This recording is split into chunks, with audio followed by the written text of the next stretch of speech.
Good morning po, Brother Melvin, at sa lahat po ng ating mga kapatid diyan. So ang ating pong devotional ngayon, si Kristo sa lahat ng ating iniisip. Awit 139:23 to 24. Tayo po ay manalangin. Aming Diyos na siyang aming tagapagligtas, kami po'y patuloy na sumasamba at nagpapasalamat sa umaga na ito na pinagkaloob niyo po sa amin.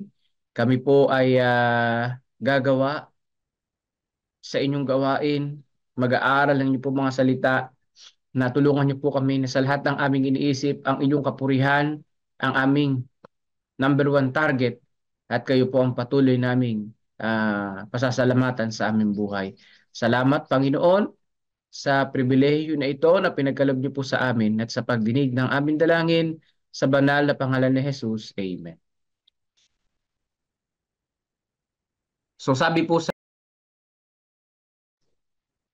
sa ating text, siyasatin mo ako, O Diyos, at alamin mo ang aking puso.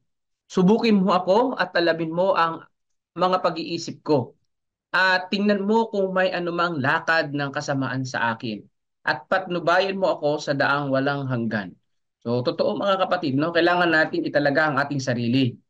Ang Diyos ang nakakaalam ng ating lakad. Ang Diyos ang nakakaalam ng ating puso. Kaya lagi nating isusuko ang ating sarili sa ating Panginoon. Panginoon, kayo nakakaalam ng aking puso. Patawarin niyo po kung masumpungan niyo kung nagkasala sa inyo. Yun ang pinaka-the best sa bawat araw. Bakit? Dahil talaga'y tao tayo na nagkakamali at nagkakasala at papariwara sa ating Panginoong Diyos. Iilan lamang ang nakakaalam na isang tungkulin na kontrolin ang mga kaisipan at imahinasyon. Mahirap panatilihin ang walang disiplinang pag-iisip sa mga mas mahalagang paksa. Ngunit kung ang mga kaisipan ay hindi wastong ginagamit, ang reliyon ay hindi uunlad sa kaluluwa. So totoo po yan. So yun po yung natatandaan natin dito, na kapag ka ang isip ay hindi ginamit, hindi nag-isip mga kapatid, ay ang sinasabi po dito, pag walang disiplina sa pag-iisip, ang nangyayari ay hindi uunlad ang iyong pong buong buhay doon sa iyong relihiyon ngayon. Ibig sabihin, wala ring silbi yung binabasa mo sa Biblia. Kung hindi mo ginagamit ang iyong isip, makontrol ang iyong isip para sa Panginoong Diyos. Kung ginagamit mo lang ito sa pangsarili mo. Ang isipan ay dapat na abala sa mga banal na walang hanggang bagay.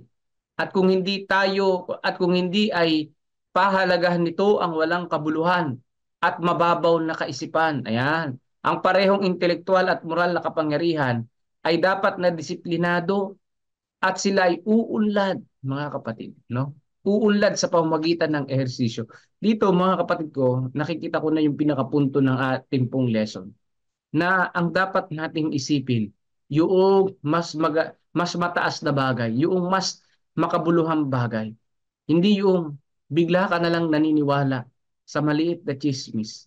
Hindi yung mas pinahalagahan mo yung makitid na pag-iisip. Alam niyo ba yung makitid na pag-iisip?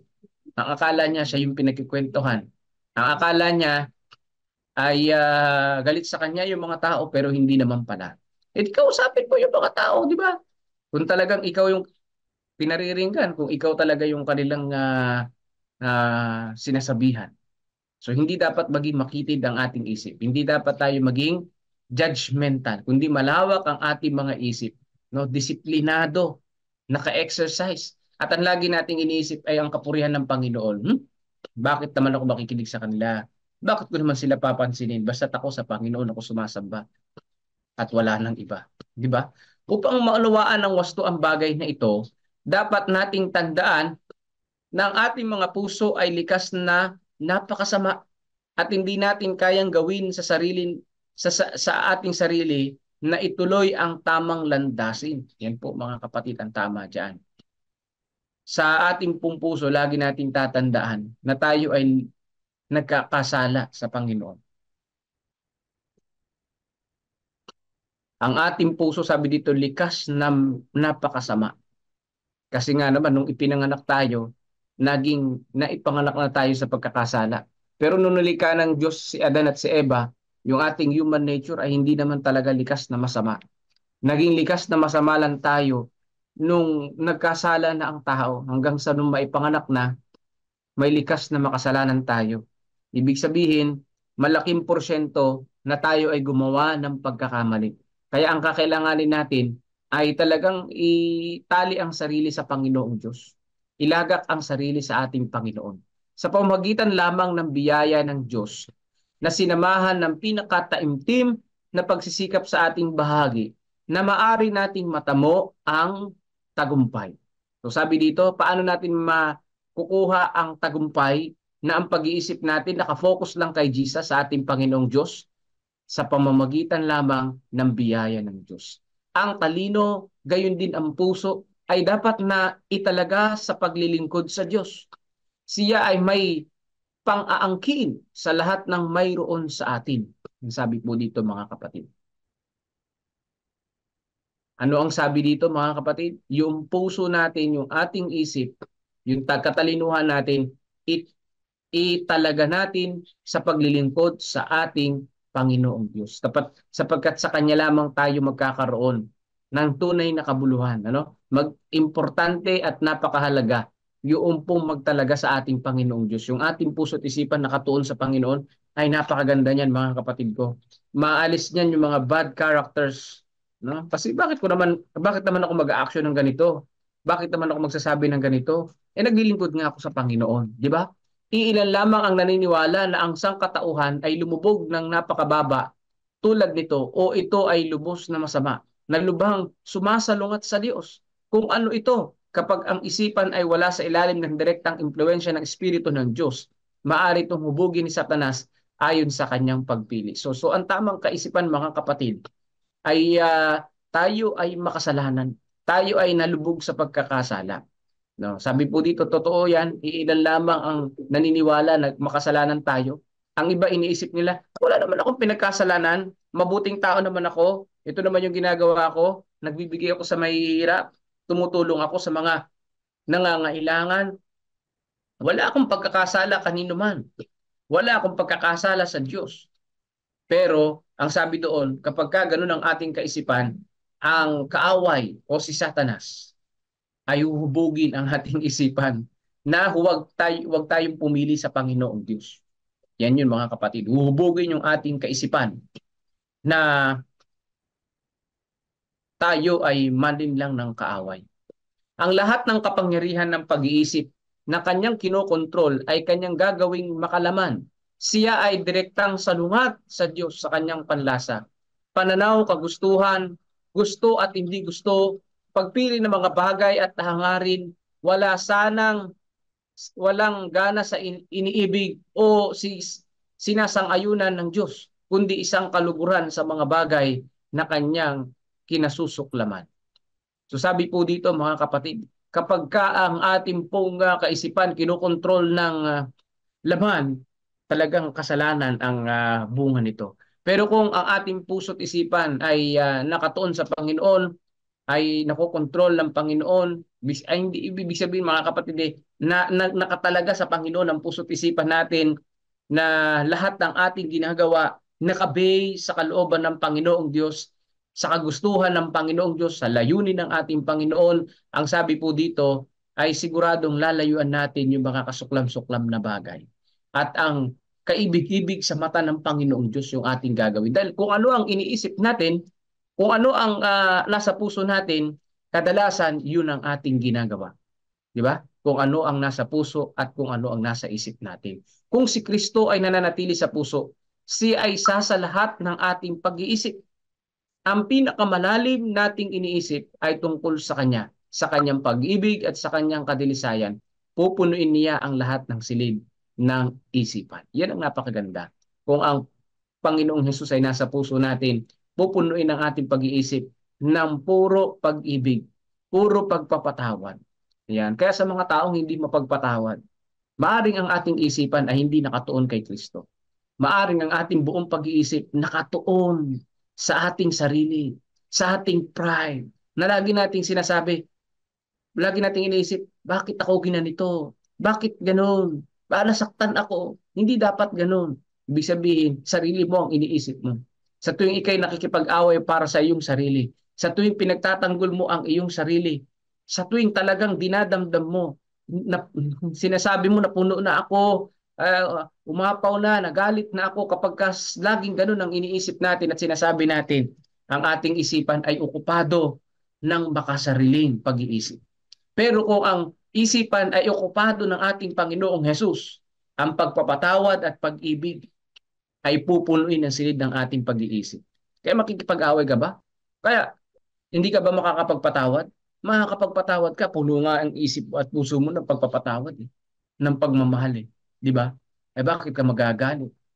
Ibig sabihin lamang, ano, merong part sa puso mo na may porsyento na sarili mo yung iniisip mo at hindi ang Panginoong Diyos. So makalaman ang isipan na gano'n. Ang ating pagmamahal ay nakasentro kay Jesus. Ang lahat ng ating pag-asa at inaasahan ay iuugnay sa Kanya. Ang mamuhay sa buhay na kinabubuhayan natin ngayon sa pamamagitan ng pananampalataya sa anak ng Diyos na umaasa at nagmamahal sa Kanyang pagpapakita ang magiging pinakamataas na kagalakan ng kaluluwa. Siya ang magiging korona ng ating kagalakan. Ito po yung natandaan ko rito. Yung korona ng ating kagalakan ay ang ating Panginoong Diyos. Ibig sabihin mga kapatid, kapag ang sentro ng ating pagmamahal ay si Jesus, masarap mabuhay. Masarap mabuhay bilang isang mananampalataya. Bakit? Ha? Malaya ka sa galit. Biruin mo kapag ka ikaw ay galit at napupuot, nakakulong ka sa sarili mong emosyon. Nakakulong ka sa lagi mong iniisip na negative at pagdududa. Pero kung ang kagalakan mo, ang sentro mo ay ang ating Panginoon, masayang mabuhay. Wala kang iniisip na kagalit na tao. No? Hindi mo iniisip na ikaw ay pinagchichismisan. Dahil iniisip mo maglingkod sa Panginoong Diyos. Hinahayaan mo yung mga tao na uh, wala kang pakialam sa iniisip ng ibang mga tao basta ikay naglilingkod sa Panginoon. Ibig sabihin, wala kang hinanakit. Hindi ka madaling magtampo. Kundi ikaw ay matatag sa pananampalataya. Naglilingkod sa Panginoon. At ang iyong ang korona mo ay ang kagalakan na paglingkuran ng ating Panginoon. Napakaganda. Yung mga nagsanay ng isip upang masiyahan sa espiritual na mga pagsasanay ay ang mga taong maaring isalin at hindi matabunan ng kadalisayan at higit na kalwalatian ng langit. Yan. So sabi po dito mga kapatid, ano? Yung pong nagsanay, ha? Na ang ating isipan ay nasisiyan sa mga spiritual na bagay. Oh, ready ka na papunta sa langit. Ready ka na sa Panginoon.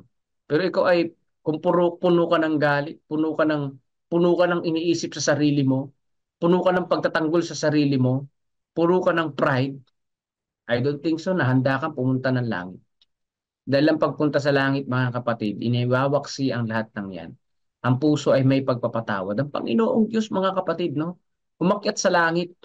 Pagkatapos niya mamatay sa krus ng Kalbaryo at muling nabuhay, umakyat sa langit na may pagpapatawad sa lahat ng mga nagkanulo sa Kanya, sa lahat ng mga umalipusta at pumatay sa Kanya. Umakyat sa langit na may pagpapatawad. At ang Kanyang ministeryo sa langit ay mamagitan sa bawat isa sa atin. Kaya marami ang gustong pumunta sa langit, pero marami naman ang hindi makapagpatawad. Kaya kinakailangan ng ating isipan mapuno ng pag-iisip tungkol sa ating Panginoon. Kaya sabi dito ni David, maging panalangin din natin, siyasatin mo ako, O Diyos, at alamin mo ang aking puso. Subukin mo ako at alamin mo ang aking pag-iisip. At tingnan mo kung may anumang lakad na kasamaan sa akin at patnubayin mo ako sa mga daang walang hanggan.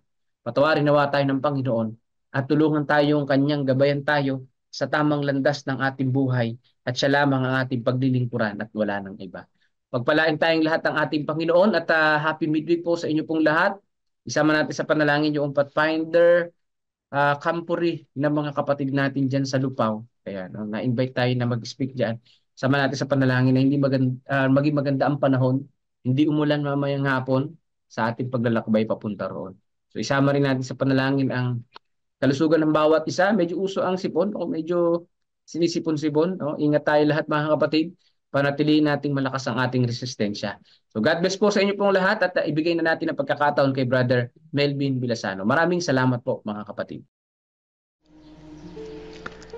Amang banal na makapangyarihan sa lahat, Salamat po sa umaga na ito na muli nyo kaming ginising. Binigyan nyo kami ng panibagong buhay, panibagong kalakasan, panibagong pag-asa. At naramdaman namin ang inyong pagmamahal sa umaga na ito sa pamamagitan ng pagpapaalala sa amin na ang aming Panginoong Jesus, ang lahat ng aming iniisip at ito ay makatutulong sa amin sa aming pamumuhay ng masaya dito sa madilim na lupa na aming tinatahak. Salamat sa pagpapaalala sa amin na dapat naming isipin ang mas mga mahalagang bagay na patungkol sa paano kaming mapapalapit sa aming Panginoong Hesus na tagapagligtas.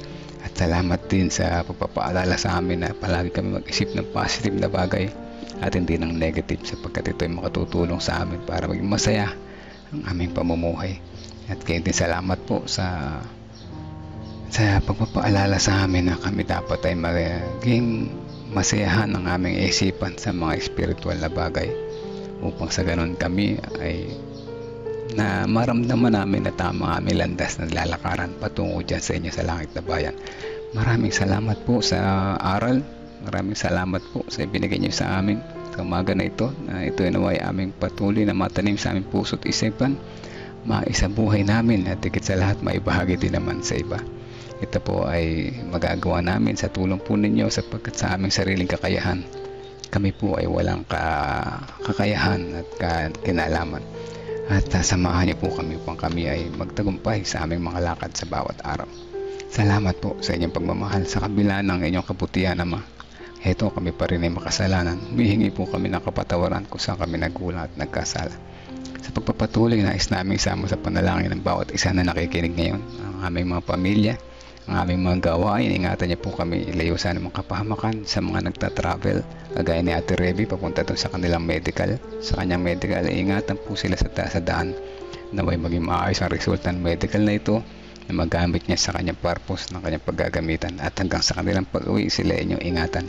Dalangin din namin ang mga kapatiran na nakikinig ngayon, ang aming mga kamag-anak na nasa trabaho sa malayong lugar. Ay ingatan po ninyo sa saan mo sila nagtatrabaho sa malayo.